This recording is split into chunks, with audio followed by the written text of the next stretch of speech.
So here's the following problem in Premiere Pro 2025.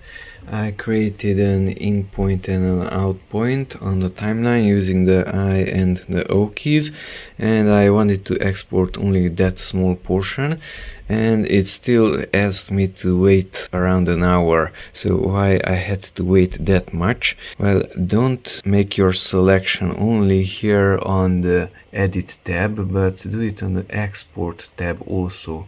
So here on the lower side you have a range, not entire source but source in and out. And notice that selection appears when the source in and out is selected. If you use entire source, then that disappears and everything is exported. Like so, it disappeared. So make sure here on the Export tab you also specify that you want to export only the in and out portion, and now that will be exported.